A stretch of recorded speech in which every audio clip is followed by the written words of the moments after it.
Tu écoutes Éclat de voix au féminin, un podcast pour laisser libre cours à la parole des femmes.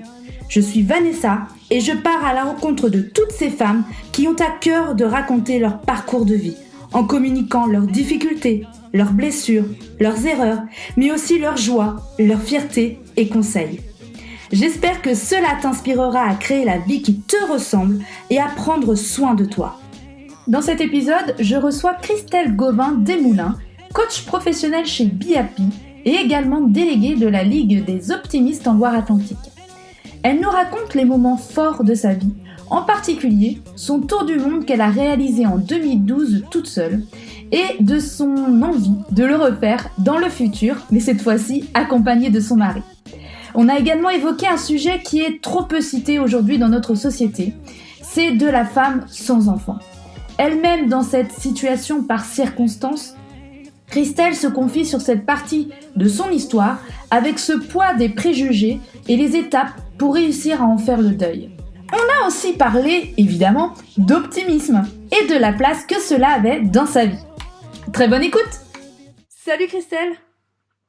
Salut! Je suis ravie de t'avoir sur le podcast Éclat de voix au féminin. On va commencer par une première chose que j'ai lue sur toi, c'est que t'as fait un tour du monde en solo. Je voulais savoir quand est-ce que tu avais fait ce tour du monde et pourquoi tu l'avais fait. Alors en fait, je suis partie en tour du monde en solo parce que c'était un vieux rêve. C'est un rêve que j'avais depuis la vingtaine. J'avais eu l'occasion de beaucoup voyager dans ma vie professionnelle parce que avant de devenir coach professionnel, j'étais en charge de l'international dans des structures éducatives dans l'enseignement supérieur. Et je voyageais beaucoup pour mon boulot, mais je m'apercevais que finalement, j'avais pas obligatoirement le temps d'interagir énormément avec les gens comme j'aurais voulu le faire et de découvrir réellement les cultures. Et le jour où j'ai décidé de quitter la vie de salarié pour devenir travailleur indépendant, je me suis dit que c'était le moment pour moi de partir et de partir profiter un maximum des pays que j'allais visiter, dans lesquels j'allais me trouver. Je suis partie en 2012 pendant plusieurs mois. J'ai choisi d'aller essentiellement en Asie. D'accord. Une zone que je connaissais déjà un peu au niveau professionnel, mais que j'avais pas eu l'occasion d'explorer à titre personnel. Je connaissais déjà bien l'Europe, je connaissais déjà un petit peu les États-Unis. Mais effectivement, l'Asie, j'avais une connaissance un peu plus, on va dire un peu plus distanciée, et j'avais envie de découvrir vraiment au plus près ces cultures. Et puis, j'avais envie d'être au contact des gens. Donc, c'est pour ça aussi que je suis partie seule. D'accord. Et t'avais ton bagage, t'allais chez les habitants, ou est-ce que c'était plus... comment tu t'es organisée sur ce... Alors en fait, j'y suis vraiment allée au feeling. J'ai pris le billet d'avion aller. J'ai défini un petit peu des temps éventuellement que je souhaitais passer dans les différents pays. J'ai vu un petit peu dans quel pays j'avais envie d'aller. Et puis ensuite, je suis partie un petit peu comme ça en me disant je prendrai des chambres d'hôtel, je réserverai sur place et je verrai ce que je pourrais faire en fonction de mes rencontres, de mes envies. Je me suis défini un circuit. Et puis je bougeais chaque jour en fonction de mes envies et des opportunités. J'ai plutôt finalement été dans des chambres d'hôtel ou dans des auberges de jeunesse, un petit peu partout, plutôt que chez l'habitant. Parce que mon objectif, c'était vraiment à la base de pouvoir faire un travail de voyage. J'avais envie de découvrir, et mes rencontres, je me suis aperçue j'avais besoin d'un temps aussi pour moi, d'un temps de décompression. Ça fait partie de mon mode de fonctionnement. Je suis quelqu'un qui fonctionne beaucoup dans l'introspection. Et je me suis aperçue que j'avais besoin aussi de ce temps-là pour me poser après avoir rencontré les gens. J'avais besoin de temps un petit peu seul. Et ce voyage a été un vrai bonheur parce que ça m'a permis de combiner à la fois mon besoin de découverte et mon besoin d'échange avec les gens que j'ai rencontrés et que j'ai côtoyés au cours de mon voyage. Parce que quand on voyage seul, on n'est jamais tout seul. Et puis, dans mes temps de repos, j'avais la possibilité d'être vraiment dans l'introspection, de récupérer toute l'énergie dont j'avais besoin et d'être vraiment en accord avec mes modes de fonctionnement. Tu l'as fait ça combien de temps? Tu as dit plusieurs mois, mais... Ouais, je suis partie 6 mois. D'accord. Et j'étais particulièrement heureuse de cette expérience. Je te cache pas que j'ai envie de repartir. C'est ce que j'allais te poser comme question. J'ai vraiment envie de repartir. Cette fois-ci, il est possible que je ne parte pas seule. D'accord. Et en fait, est-ce que tu as déjà un lieu de destination si tu souhaites repartir? Est-ce que vous avez déjà un projet de destination? Alors non, pas du tout. Non. L'objectif, je pense, sur ce voyage-là, va vraiment être d'être encore plus ouvert que je n'ai été dans mon précédent tour du monde. Ça va être vraiment de partir avec un billet d'avion aller, et puis de se dire, ok, maintenant on va en fonction de nos envies. On va plus du tout être dans une. J'avais organisé un certain nombre de choses avant de partir pour mon tour du monde en solo. Je m'étais prévu quelques étapes, etc., des endroits où j'avais envie d'aller. Là, j'ai envie davantage d'être dans une ouverture plus grande encore, Te laisser guider. faire encore un peu plus, je dirais, et me laisser porter en fonction de mes envies. Donc vraiment avoir peut-être un lieu de départ. Qui sera peut-être finalement aussi en Asie, parce que c'est une zone que j'apprécie énormément. Et puis faire la boucle en fonction de nos envies et rentrer quand on aura envie de rentrer. Vous savez quand est-ce que vous donnez l'objectif de partir? Pas pour l'instant, Non. tout simplement parce que là, on a plein de projets en route. J'ai plein de projets en route à Nantes en ce moment. On voyage pas mal dans l'année. Ça fait partie vraiment de mes modes de fonctionnement. J'en ai besoin, ça me permet de me ressourcer.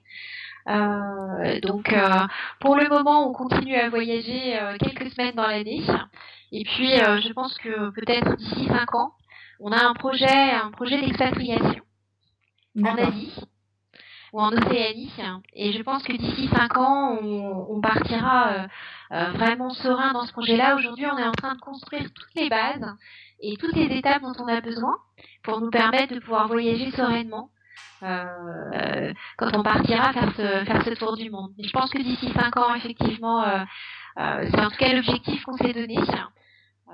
On aimerait pouvoir passer plusieurs mois par an en Asie et le reste de l'année en Europe et profiter justement de cette double résidence pour pouvoir voyager et partir sur notre projet de tour du monde. Donc en fait, le tour du monde que tu as fait en 2012 et le tour du monde que tu projettes avec ton compagnon dans les prochaines années, ça c'est un rêve qui fait partie de toi? Complètement. C'est quelque chose qui fait partie de mes modes de fonctionnement. Ouais. Parce que c'est vrai que j'ai lu aussi que tu avais écrit une phrase qui était de vivre mes rêves et non rêver ma vie. Je trouvais que la phrase, elle était beaucoup de sens. Complètement. Pour moi, en fait, c'est devenu un leitmotiv. Le jour où j'ai choisi de quitter mon poste salarié, que j'adorais, j'aimais beaucoup mon boulot, j'avais l'occasion effectivement de voyager beaucoup, j'avais une activité hyper variée, et je me suis aperçue que j'avais tendance à l'époque à ne me consacrer qu'à mon travail, et il me manquait vraiment beaucoup de choses dans le cadre de mon lien social, amical, ma vie amoureuse, on avait pâti un peu beaucoup, et je me suis rendu compte très très vite que j'avais envie de retourner vers mes rêves. Et même si mon travail me nourrissait d'une certaine manière, il avait fini par plus me prendre mon énergie que m'en donner. Et il était temps pour moi de reprendre une direction qui soit en cohérence avec ce qui me faisait vibrer. Et c'est vrai qu'à ce moment-là, en 2012, je suis passée par une phase de transition où j'ai cherché un petit peu où j'allais, ce que j'avais envie, ce que j'avais envie de construire. Et j'ai profité de la rupture conventionnelle que j'avais négociée avec mon employeur pour me reconvertir. Le coaching est venu de manière très naturelle. En fait, je me suis aperçue que dans mon job précédent, ce que je préférais, c'était effectivement essayer d'amener les autres à utiliser en gros leur talent, à fonctionner avec à vivre finalement avec ce qui fonctionne mieux chez eux et à tirer le meilleur d'eux-mêmes. Et je me suis dit, si je le fais, si j'aimais le faire naturellement, sans être formée à ça dans le cadre de mon activité et de tous les jobs que j'avais eus en étant salariée, pourquoi j'en ferais pas mon métier? Et c'est ce que j'ai fait en formant au coaching, à l'hypnose, un certain nombre de pratiques. C'est pour ça qu'aujourd'hui, je continue à accompagner un certain nombre de personnes. Et c'est vrai que j'ai ce besoin de toujours être au plus proche de mes rêves, et toujours être au plus proche de ce qui me fait vibrer. Et du coup, ce tour du monde, il a été, quand tu l'as fait en 2012, tu savais au niveau de ta reconversion où ça t'a soit aidé ou conforté dans ton idée de reconversion, ce tour du monde en 2012? Alors ça m'a vraiment confortée dans mon idée de D'accord. Tu reconversion. savais que tu allais... Quand je suis partie, je ne savais pas réellement que j'allais me convertir au coaching. Quand je suis partie, je savais que je voulais être travailleur indépendant parce que je savais que c'est quelque chose auquel j'aspirais depuis longtemps. J'avais la fibre entrepreneuse depuis déjà longtemps et j'avais mené différents projets. J'avais été associée dans des projets de création d'entreprise, etc. Donc je savais que l'entrepreneuriat me titillait depuis longtemps. Je savais que j'avais envie d'être effectivement indépendante. Au départ, je pensais peut-être m'orienter davantage vers le conseil et vers du conseil pour des entreprises qui souhaitaient développer à l'international, qui était plutôt mon secteur d'activité à la base. Et puis, ce voyage à l'international, ce voyage sur les routes, m'a permis de découvrir que que le lien humain était quelque chose de vraiment capital et important pour moi.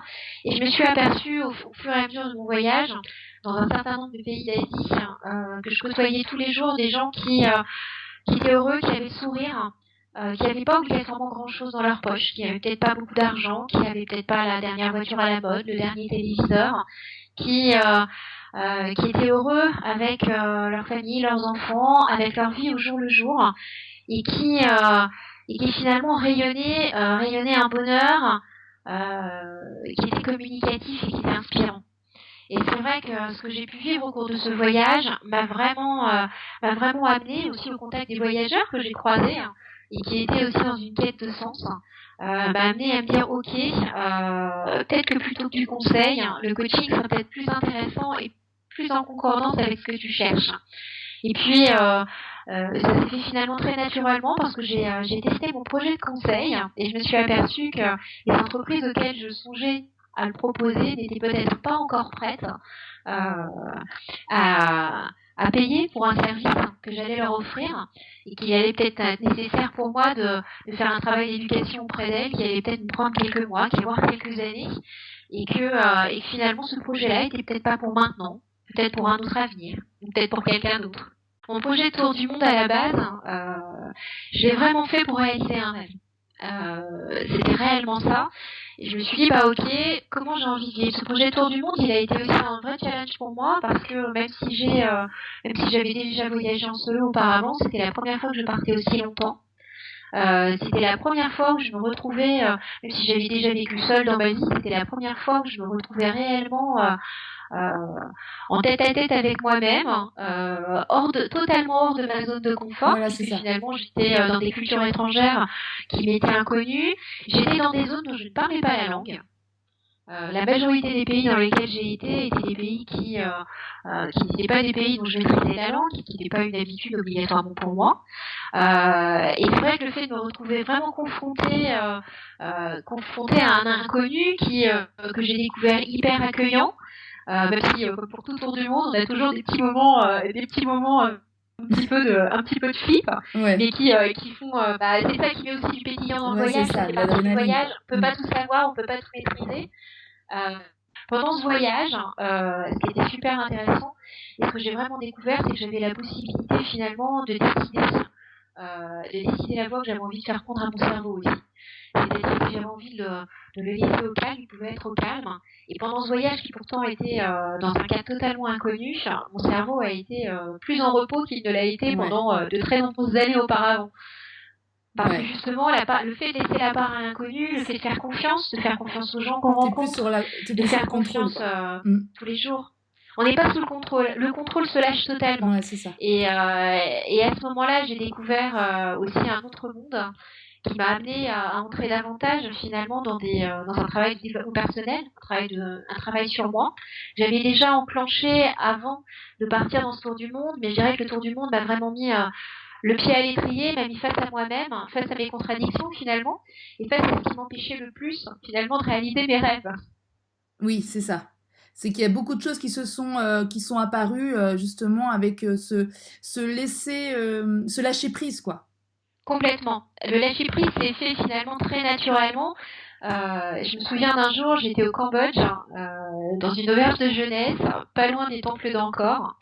Et l'auberge était un petit peu paumée, vraiment un peu paumée, faut être réaliste. Et j'étais là et tout d'un coup, il y avait une télévision dans le hall, quelqu'un allume la télé, c'était un Grand Prix de Formule 1. et je me retrouve face à un pilote de Formule 1 et depuis quelques jours, mon cerveau commençait à cogiter un peu. J'ai vu ce pilote de Formule 1 et tout d'un coup, mon cerveau a switché. Je me suis dit, mais attends, t'es plus dans ce monde-là? Ouais. Là, t'es ailleurs, t'es totalement en dehors de tout ça. J'ai eu l'impression, probablement pour la première fois de ma vie, de sortir totalement d'une sorte de machine, d'une roue de hamster dans laquelle j'étais rentrée des années et des années auparavant.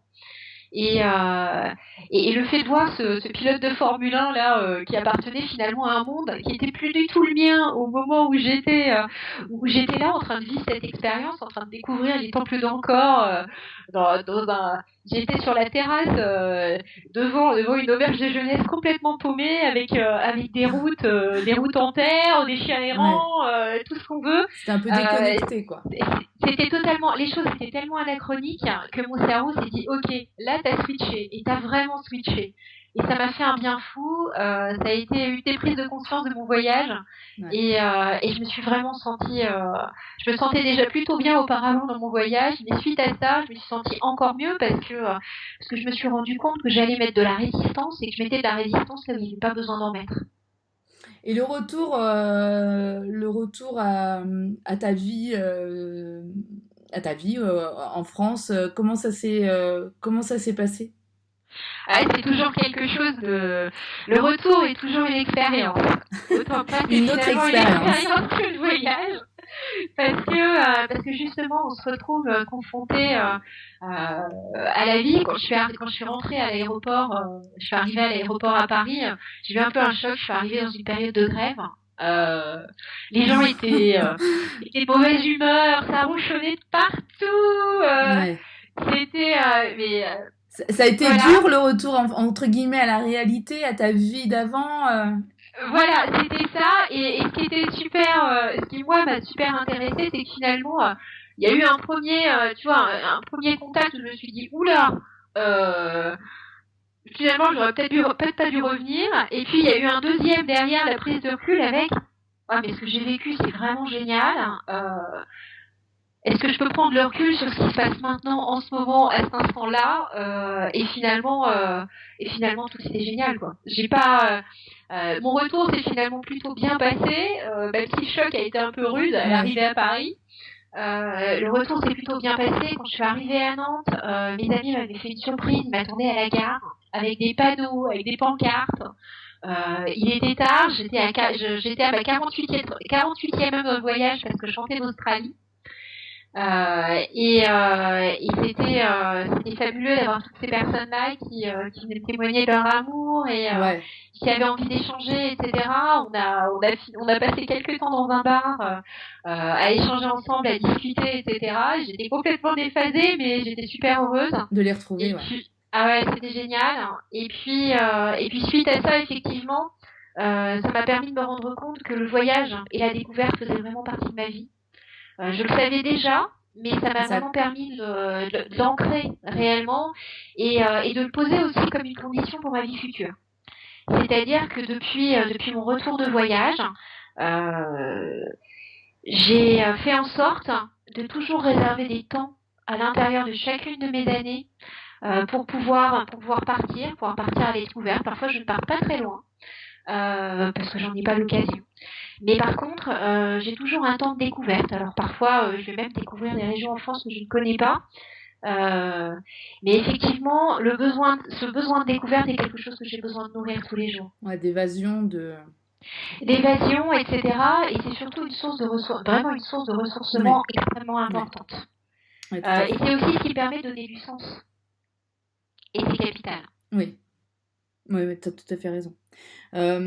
Du coup, quand je vais changer de sujet. On a parlé justement de ce tour du monde où il y a eu des prises de conscience sur ta vie, sur pas mal de sphères de ta vie. Et notamment, je vais parler d'un sujet qui te tient énormément à cœur. On en avait évoqué ensemble.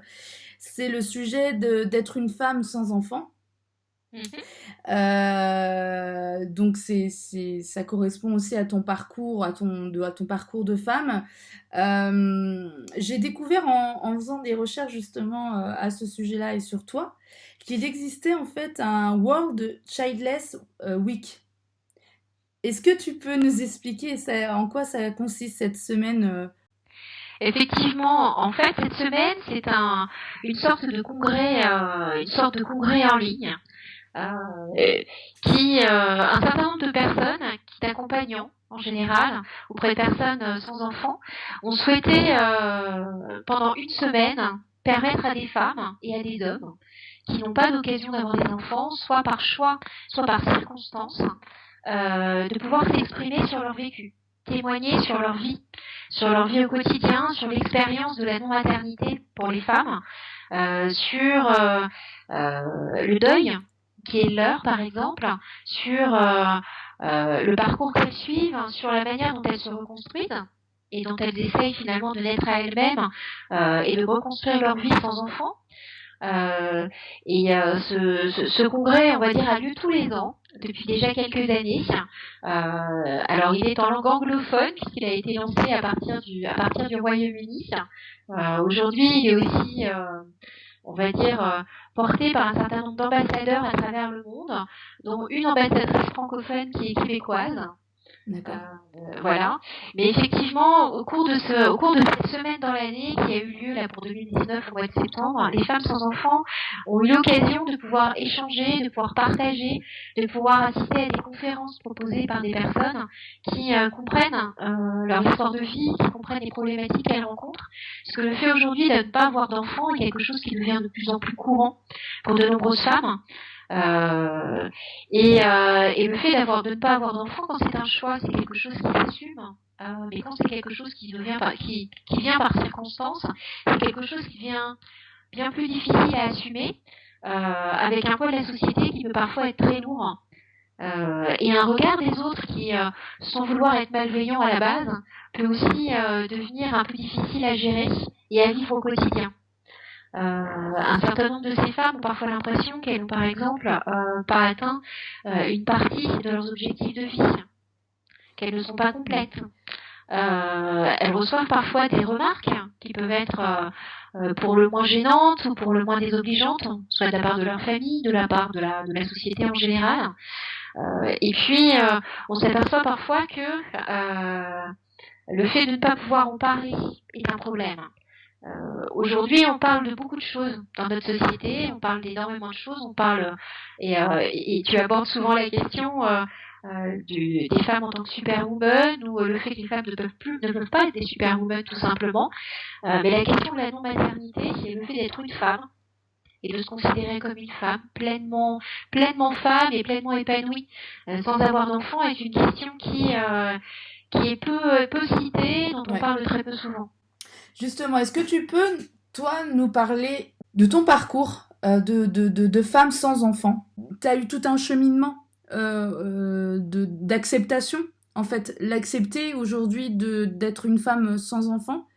Quel a été ton parcours, ton état d'esprit, les étapes par lesquelles tu es passée, plus ou moins douloureuses? Est-ce que tu peux nous l'exprimer Bien sûr. En fait, jusqu'à la rencontre de mon mari, celui qui est devenu mon mari il y a 4 ans de ça, je n'avais pas obligatoirement imaginé que je n'aurais pas d'enfant. En fait, je m'étais toujours dit qu'un jour j'aurais un enfant. J'attendais de rencontrer la personne avec laquelle il me serait possible d'avoir un enfant, tout simplement. Je ne m'étais jamais imaginé avoir un enfant toute seule. Certaines femmes y songent. Dans ma tête, en tout cas pour moi, c'est pas quelque chose auquel je songeais. J'avais envie d'avoir un enfant que je pourrais élever avec mon compagnon, etc. Et voilà, je m'étais jamais imaginé ne pas avoir d'enfant. Et puis, les années passant, les relations passant également, je n'ai jamais eu l'occasion de rencontrer le partenaire avec lequel je me suis en tout cas sentie assez à l'aise ou assez en confiance, ou assez heureuse peut-être, pour pouvoir porter ce projet-là et avoir un enfant. Je me suis dit, ça va venir, ça viendra. Ma mère m'a eu à quasiment 40 ans, la sienne avait eu aussi à 40 ans. Donc je me suis dit, allez, c'est quelque chose qui va venir, ça viendra toujours à un moment ou à un autre. Et puis arrive la quarantaine et toujours pas d'enfant. Je rencontre mon mari, qui a déjà une fille, et qui me dit au bout d'un an de relation que ça lui fait extrêmement peur, qu'avoir un nouvel enfant est quelque chose qui lui fait peur, que si moi j'ai réellement envie d'en avoir un, c'est quelque chose sur lequel on échangera. Mais pour le moment, il n'est pas prêt. Il me demande si moi je suis prête, si je souhaite un enfant maintenant. Alors arrivée à 40 ans, j'étais heureuse dans ma vie de couple, j'étais en train de construire une nouvelle vie finalement. Je commençais à me former, à développer une nouvelle activité, etc. Et j'étais pleinement heureuse de ma vie et je ne ressentais pas ce besoin et ce désir d'enfant à ce moment-là. Donc je lui ai dit, écoute, pour le moment, je ne ressens pas ce besoin, je ne ressens pas ce désir. Si ça me vient, on échangera ensemble, on en parlera. Et puis arrivé à 43 ans, tout d'un coup, je me suis dit, écoute, ça commençait à me venir, je commençais à ressentir un besoin, etc. J'ai commencé à vouloir lui en parler. On a échangé là-dessus, et il se trouve qu'en parallèle, j'ai été consultée, j'ai fait des tests pour voir comment était ma fertilité, etc. Et j'ai découvert que j'étais en ménopause précoce. D'accord. Donc arrivé à ce moment-là, il était devenu, entre guillemets, normalement, physiquement impossible pour moi d'avoir un enfant. Mon mari n'était pas non plus obligatoirement extrêmement motivé à l'idée de retomber dans les couches. Il faut être honnête aussi. Mais sincèrement, si un enfant était venu, nous l'aurions élevé. Mais du point de vue pratique et avec amour en plus. Mais effectivement, du point de vue pratique, je me suis retrouvée confrontée à quelque chose que je ne pensais pas vivre. Je n'avais jamais imaginé que je me retrouverais dans cette situation à 42 ou 43 ans. Et effectivement, j'ai été voir un gynécologue, on a réussi à faire revenir des cycles, mais physiquement, il n'était plus possible pour moi, à moins effectivement, entre guillemets, d'un miracle qui peut toujours arriver, on ne sait jamais. J'ai aujourd'hui 45 ans. Il n'est plus possible pour moi d'avoir réellement un enfant. Peut-être que la vie m'en amènera un jour, mais en tout cas, au moment où j'ai appris que j'étais en ménopause précoce, il a fallu pour moi commencer à faire le deuil. Et ce travail a été long. A été long parce que j'ai une nature extrêmement optimiste. Je suis quelqu'un de très positif. Et il a été difficile d'abord pour moi d'accepter tout simplement qu'il était impossible physiquement pour moi d'avoir un enfant et que je ne serais pas mère. Ça venait de mon mode de fonctionnement, ça venait de ma nature. Et j'étais dans le déni pendant déjà un petit moment, première étape. Et puis ensuite, j'ai dû faire face. J'ai dû faire face au fait que le déni, ça tenait pas. J'ai commencé à rentrer dans une phase de tristesse et à analyser ce dont j'avais besoin, ce que je recherchais. Et ce que je recherchais, c'était vraiment avoir un enfant, etc., etc. Donc j'ai fait un travail sur moi, j'ai suivi une thérapie de groupe. J'ai été accompagnée par différents accompagnants et puis au cours de ce processus, je me suis rendu compte que finalement, j'avais, oui, effectivement, envie d'avoir un enfant, mais que cet enfant n'était peut-être pas la seule chose que je pouvais construire, que je pouvais être une femme, tout en n'ayant pas d'enfant, que les circonstances avaient fait que je n'en avais pas et que je n'en aurais probablement pas. Mais que j'avais toujours la possibilité de construire, la possibilité de donner un autre sens à ma vie, un autre sens à ma vie de couple aussi, que je pouvais avoir une vie de couple épanouie sans avoir d'enfant, et qu'il était possible pour moi de construire une autre vie. Ça a pris du temps, ça a été une vie de montagne russe pendant quelques temps au niveau émotionnel, surtout que l'entrée en périménopause est aussi en général un chamboulement émotionnel important. Bien sûr. Et au niveau émotionnel, ça a été assez phénoménal pour moi. Sachant qu'en plus je suis quelqu'un d'hypersensible, ça a été assez lourd à porter, à gérer. Au niveau de ma vie, il y a des moments où les émotions étaient extrêmement fortes. Le parcours de deuil est quelque chose qui peut être extrêmement frustrant pour une femme sans enfant parce qu'en fait on fait le deuil de quelque chose d'invisible. On fait le deuil de quelque chose que l'on n'a pas connu. Et faire le deuil de quelque chose qui n'est pas connu peut paraître est déjà assez difficile pour soi. Et c'est aussi pour ça que souvent il est difficile de communiquer là-dessus et d'en parler. J'ai eu la chance d'avoir des amis autour de moi, des femmes à l'écoute, qui parfois avaient des enfants, parfois n'en avaient pas, avec qui j'ai pu partager dans des moments difficiles que j'ai eus. dans des moments de reconstruction, tout simplement. Mais je me suis rendu compte que beaucoup de femmes n'avaient pas obligatoirement autour d'elles des personnes avec qui échanger et partager. J'ai aussi fait face dans cette période de deuil à des comportements, à des réflexions qui ont pu être blessantes, qui ont pu être, en tout cas pour moi dans mon ressenti, qui ont pu être difficiles et qui m'ont parfois rendu la vie peu simple, des réflexions de la part de personnes que je côtoyais, qui faisaient partie de mon réseau amical ou familial. J'ai entendu par exemple que j'avais de la chance de ne pas avoir d'enfant, que comme ça je pouvais être égoïste et faire exactement tout ce que je voulais de mes journées. Alors, j'ai entendu... Ouais. D'ailleurs, tu as écrit un article là-dessus qui s'appelle « Ces mots qui blessent ». C'est ça, c'est en lien avec ça. Et c'est lié au regard des autres et aux préjugés et aux remarques déplacées par rapport à ta situation. Complètement. Effectivement, il y a énormément de préjugés qui restent encore présents dans ce monde. On a l'impression que les choses ont évolué, qu'il est possible de parler, etc. Finalement, on se rend compte que c'est pas trop le cas. Je racontais justement dans cet article qu'en allant un jour à une réunion de réseau, une jeune femme qui était totalement bienveillante, que je connais par ailleurs et qui est vraiment quelqu'un de très bienveillant, au cours de sa présentation, a demandé aux femmes de se présenter en leur demandant quels étaient effectivement leurs métiers, quel était peut-être leur âge, leur lieu de vie, etc. Mais parler aussi de leur vie de famille.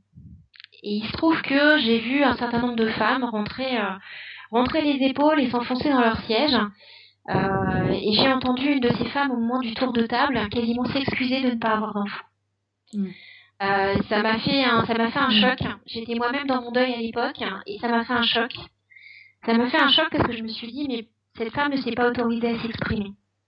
Alors elle était peut-être pas prête, elle était peut-être pas voilà. Mais effectivement je me suis dit il y a quelque chose à faire. Parce qu'effectivement le regard de la société reste toujours parfois gênant. Je sais qu'on m'a dit certaines personnes ont eu des préjugés sur mon orientation sexuelle. Alors effectivement j'aurais tout à fait pu être lesbienne, ça m'aurait pas posé de soucis particuliers, mais il se trouve que je suis hétéro et mariée, voilà, c'est comme ça.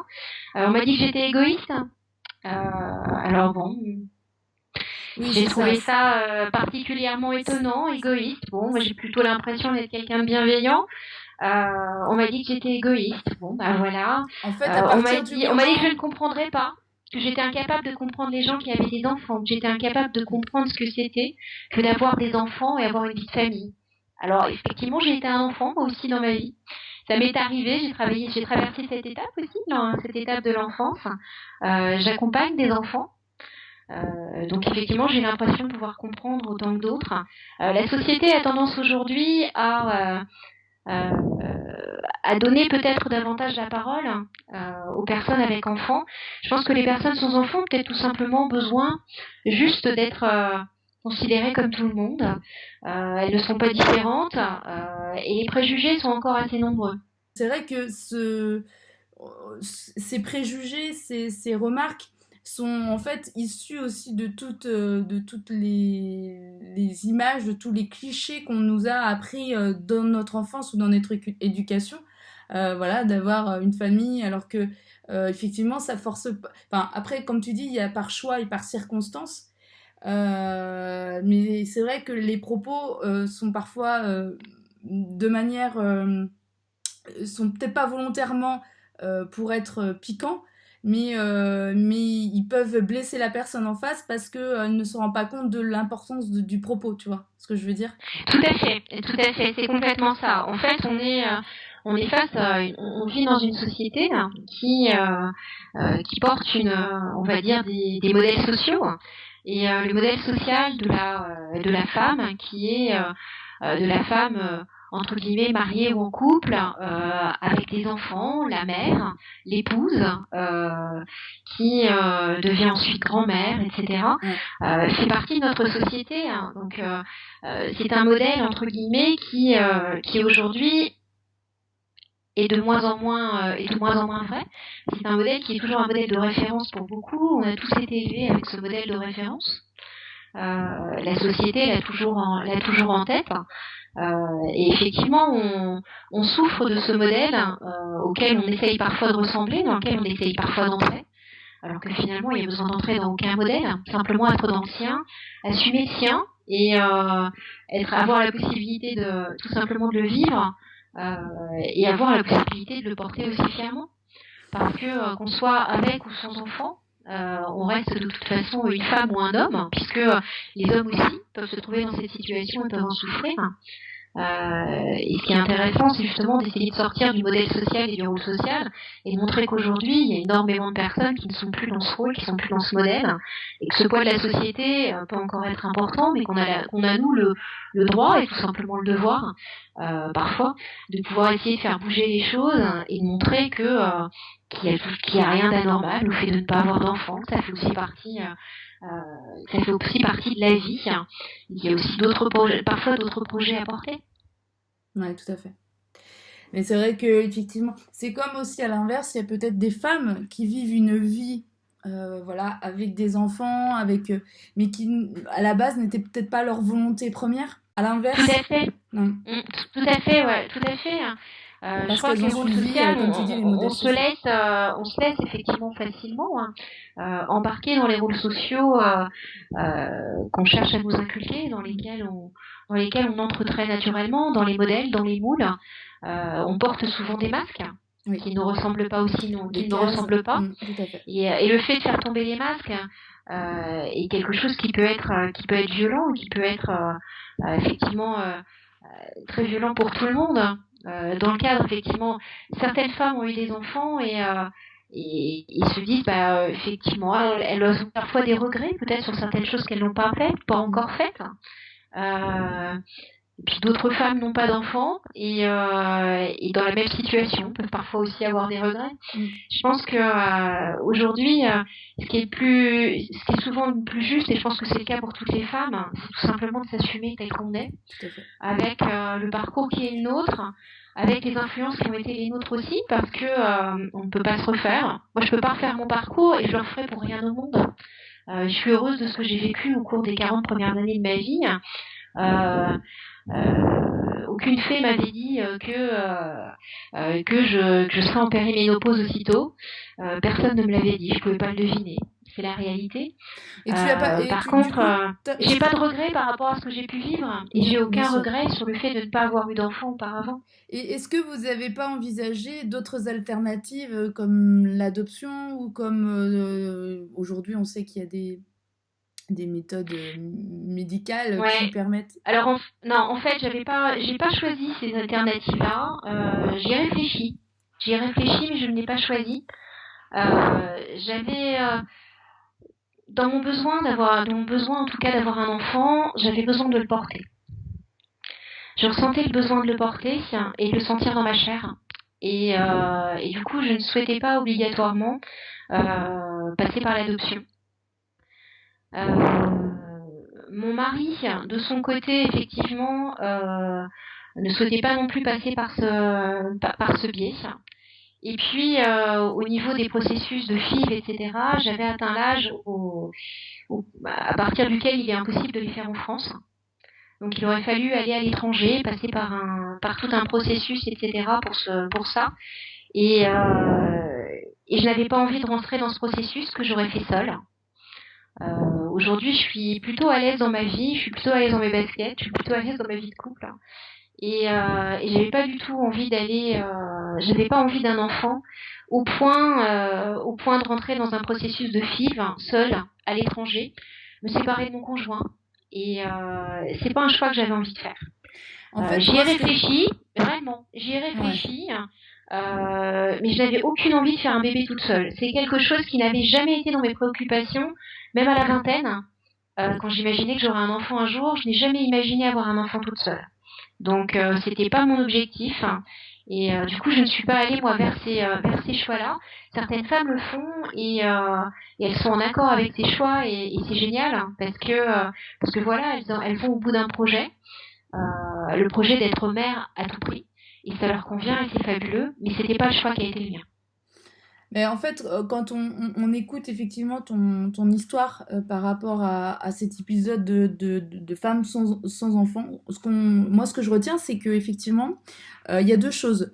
C'est que tu es beaucoup dans l'écoute de toi, C'est-à-dire que tu poses des choses, tu prends le temps de la réflexion et tu essaies vraiment de voir ce que toi tu as envie. Et il y a aussi une chose importante, c'est dans la communication avec ton compagnon. Tout à fait. Tu parles beaucoup d'échanges et je trouve que c'est hyper important et nécessaire pour la construction justement d'une vie de couple harmonieuse et que vos choix soient en accord et alignés et que ça soit pas d'une contrainte d'un côté ou comme de l'autre. Donc c'est vraiment deux points fondamentaux pour avancer et être heureuse, comme tu dis, dans ta vie et de l'assumer. Ah, complètement. Je pense que si j'ai eu un certain nombre de relations amoureuses dans ma vie, des relations longues, des relations un peu plus courtes, et quand je suis entrée dans cette nouvelle relation avec mon compagnon, j'ai mis en place, on va dire que j'ai pas fait ma commande à l'univers, mais c'est un petit peu ça. J'ai mis en place un certain nombre de choses, un certain nombre de principes. J'étais claire sur les valeurs qui étaient les miennes, j'étais claire sur mes besoins, sur les besoins sur lesquels je ne souhaitais pas transiger. J'étais claire sur un certain nombre de choses. Bien sûr, l'univers m'a envoyé quelqu'un qui ne répondait pas à tous les critères, c'est ça qui rend la vie magique. Mais par contre, effectivement, le fait de pouvoir avoir une communication libre, une communication harmonieuse, le fait qu'il n'y ait pas de barrière, qu'on puisse échanger sur tous les sujets, c'est quelque chose de capital pour moi. Je conçois la vie de couple comme étant un chemin d'amélioration mutuelle. D'ailleurs, on a choisi d'aller se marier à l'étranger, on s'est marié en Australie, et on a écrit nous-mêmes nos vœux. Et dans nos vœux de mariage, est écrit que nous sommes là l'un l'autre, nous nous sommes rencontrés l'un l'autre pour nous aider l'un l'autre à nous améliorer et à nous soutenir l'un l'autre. Donc on est vraiment sur un chemin de communication, un chemin d'entente, de partage de valeurs, effectivement, et chacun, effectivement, on peut avoir un respect mutuel et une véritable vie de couple, une véritable harmonie dans nos vies de couple parce que justement chacun respecte ses besoins. Non mais c'est très important et c'est super les messages que vous êtes les vœux que vous êtes dit sont vraiment très importants et qui font aussi la solidité et l'harmonie d'un couple. Et il y a aussi une valeur chez toi qui est très importante puisque j'en ai parlé dans la présentation au tout début, qui est l'optimisme et qui fait partie de toi. Est-ce que ça a toujours fait partie de toi ou est-ce que c'est venu en découvrant justement cette valeur-là ou comment ça s'est développé chez toi, cet optimisme et donc du coup ton investissement aussi au niveau de la Ligue des optimistes? Je pense que il y a toujours eu un fond d'optimisme chez moi. Je suis quelqu'un qui rebondit assez vite. Ça fait partie de ma mode de fonctionnement en général, donc je pense que oui. Rebondissons assez vite, l'optimisme a toujours été là. Par contre, je me suis construite sur un modèle finalement assez pessimiste. Ma famille n'était pas obligatoirement la plus positive de la planète. Donc effectivement, je me suis construite sur un modèle qui n'était pas obligatoirement très positif. Mais cet optimisme était toujours là. Et petit à petit, au cours de ma vie, dans tous les choix que j'ai faits, j'ai essayé, en tout cas, d'être guidée en écoutant mes passions. Et dans chacun de mes choix, j'ai essayé toujours de voir ce qui pouvait me procurer, en tout cas, du plaisir, ce qui pouvait me donner du positif. Et j'essayais toujours de trouver le positif dans les choses. Alors c'était parfois moins évident, parfois plus évident sur certaines situations. Jusqu'à ma vingtaine, le poids des choses a été quand même assez lourd. Et même si je sentais ce fond d'optimisme et de positivité, j'étais pas totalement positive. Et puis en vieillissant, je me suis rendu compte concrètement de l'impact du positif sur ma vie.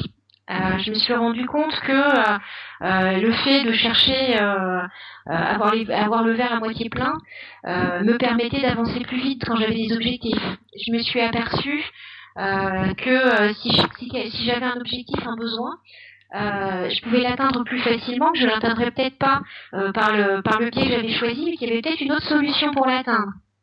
Donc on va dire qu'au fur et à mesure de mes expériences, à partir de la vingtaine, je me suis rendu compte qu'il était possible d'avoir une vie beaucoup plus agréable et beaucoup plus heureuse en essayant d'être positif et optimiste. Et est-ce que c'est... Parce que quand on est dans un modèle pessimiste, quand on est entouré de personnes justement qui sont plus dans la négativité, est-ce que le fait de s'ouvrir à d'autres personnes de nature beaucoup plus positive et optimiste, est-ce que toi t'en as rencontré et qui t'ont aidé justement à pouvoir justement cultiver cet optimisme que tu avais au fond de toi? Alors en fait, j'ai découvert surtout tout ce qui est théorie sur l'optimisme et tout ce qui est, on va dire, principe de la psychologie positive, essentiellement grâce à des ouvrages que j'ai découvert, parce que la psychologie positive, c'est un courant de la psychologie qui s'intéresse à ce qui va bien. Oui. Pendant des années, on a modélisé ce qui va mal. Et un jour, Martin Seligman et d'autres se sont posé la question, se sont dit mais et si on regardait ce qui va bien? Et si on essayait de voir et de comprendre pourquoi des personnes vont mieux, pourquoi des personnes sont heureuses, pourquoi des personnes parviennent finalement à avoir une meilleure qualité de vie, etc. Et la psychologie positive, depuis les années 90, s'attelle à chercher et à prouver scientifiquement pourquoi les gens vont bien. Et c'est vrai que la psychologie positive, quand elle a fait son entrée dans ma vie, c'est quelque chose qui l'a changé. Ça m'a permis de découvrir que finalement, il était possible de travailler avec notre cerveau, de reprogrammer notre cerveau, de l'aider à voir les choses de manière positive, puisqu'à la base, notre cerveau est très naturellement fait pour voir les choses de manière négative. Oui, tout à fait. Lui, ce qu'il souhaite, c'est nous éviter des dangers. Donc effectivement, l'optimisme, j'ai vraiment appris à le cultiver à partir du moment où j'ai commencé à découvrir la psychologie positive, où j'ai commencé à lire des ouvrages, et à partir du moment où j'ai commencé à rencontrer aussi effectivement, dans mon cadre personnel, des personnes qui portaient ces valeurs-là. Et des personnes qui naturellement portent ça. Ça, je l'ai vraiment vu et je l'ai vraiment vécu dans le cadre de mon voyage, par exemple. Oui. Où j'ai côtoyé un certain nombre de personnes, j'ai rencontré un certain nombre de personnes qui étaient particulièrement heureuses et qui pourtant avaient des environnements qui pouvaient être considérés comme peu favorables. Mais qui par contre avaient un état d'esprit particulièrement positif et optimiste. En fait, on sait aujourd'hui que le bonheur, on va dire notre perception positive du bonheur, tient pour 50% de la génétique. Et ça veut dire qu'il y a 50% en dehors du génétique qui sont à notre portée et sur lesquels on peut agir. Il y a 10% qui viennent de notre environnement, donc qui viennent par exemple de notre job, de notre salaire, qui viennent de notre famille, qui viennent de notre entourage, et il y a 40% qui sont 40% d'apprentissage pur. Ça veut dire qu'on a la capacité, très naturellement, de pouvoir cultiver ces 40% qui vont faire que quelle que soit la génétique et quel que soit notre environnement, on a la possibilité de voir les choses de manière positive et d'essayer de considérer le verre à moitié plein plutôt qu'à moitié vide, quoi qu'il nous arrive, quelles que soient les épreuves qui sont les nôtres. Et ça, c'est quelque chose de fantastique. Ouais, c'est ça. Là, tu nous donnes des chiffres concrets et qui motivent. Comme tu disais, toi, tu étais dans cette quête, tu t'es intéressé à la psychologie positive. Tu t'es aussi nourri de rencontres qui t'amenaient donc aussi, donc on parlait de l'environnement, qui représente en fait un chiffre minime, 10%. Alors qu'on a l'impression que parfois c'est ce qui nous pollue le plus et que finalement c'est aussi un état d'esprit personnel à mettre en place. Comment tu as réussi? C'est uniquement donc ta génétique, parce que ça faisait partie de toi. Tu disais, au fond de toi, tu étais optimiste. Donc, les 40%, tu les as enclenchés pour, effectivement, dépasser ces 10% d'environnement, quoi. Exactement. Je pense qu'il y a quelque chose de très clair, c'est qu'on attire ce que l'on est. Essayez, par exemple, d'aller vous promener dans la rue et de sourire aux gens.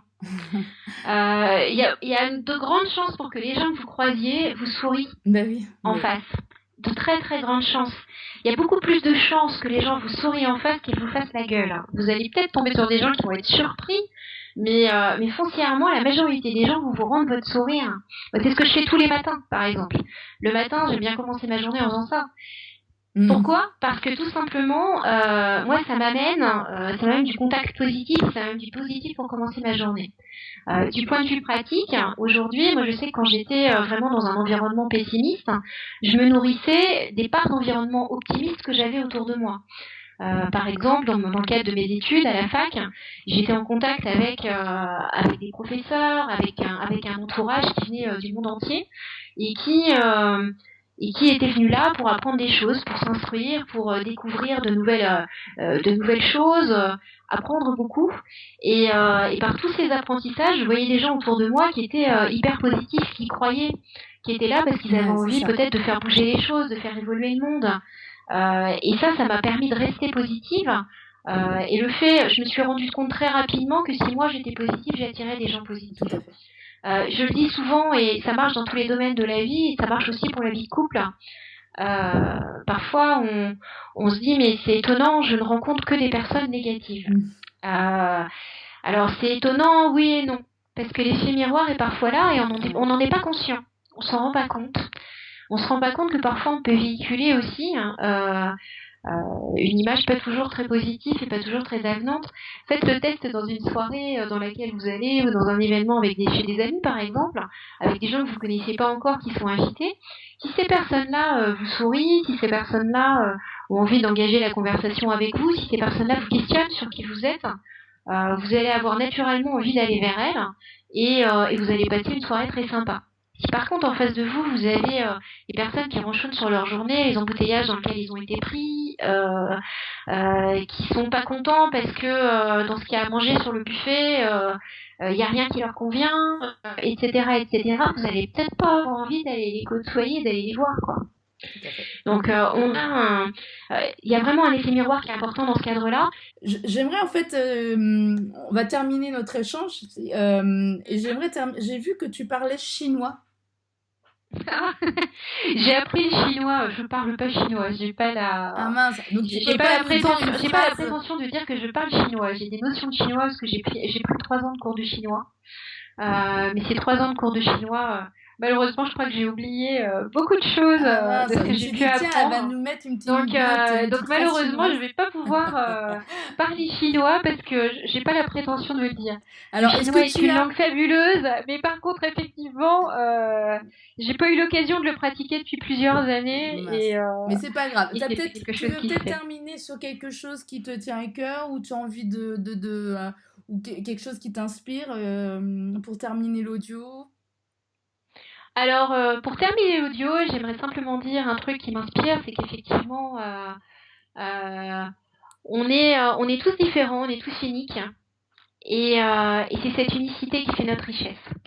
Alors, si on sent qu'on n'est pas tout à fait comme notre voisin, si on sent qu'on n'est pas tout à fait comme notre voisine, si on sent qu'on réfléchit pas tout à fait comme les autres, ou alors que notre vie ressemble pas tout à fait à celle qu'on aurait peut-être pensé avoir, voulu avoir, etc., je pense que la meilleure des choses, c'est de simplement ne pas regarder ailleurs, de regarder simplement en soi, ne pas regarder en dehors, et voir de quoi on peut être fier chacun dans le parcours qui est le nôtre, parce qu'on a tous des parcours super, et qu'il est super important pour nous de pouvoir finalement voir les belles choses qui sont en nous, parce qu'on a tous des talents, on est tous des personnes uniques et merveilleuses, et on a juste à s'autoriser à finalement laisser s'exprimer tout ce qui est là.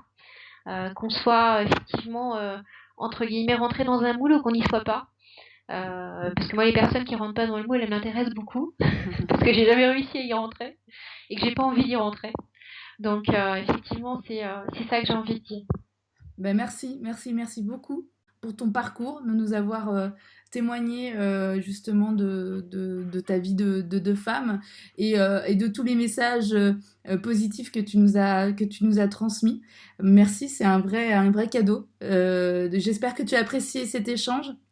Bien sûr, j'ai beaucoup apprécié cet échange. Je me permets de rajouter un tout petit mot. On a une manifestation qu'on organise avec l'équipe bénévole de la Ligue des Optimistes pour la Loire-Atlantique bientôt, le 21 novembre. Donc si ça vous intéresse, n'hésitez pas à aller voir sur la page Facebook Optimiste de Loire-Atlantique. Je le mettrai en lien sur le podcast en description. Pas de souci. Voilà. Merci en tout cas beaucoup, Christelle, pour cette conversation. Merci à toi. Merci beaucoup à Christelle pour son authenticité et de son optimisme contagieux.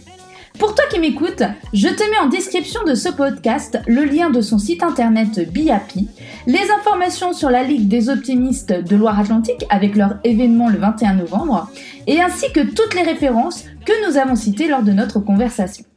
Je te remercie sincèrement pour ton écoute, j'espère que cet épisode t'a plu.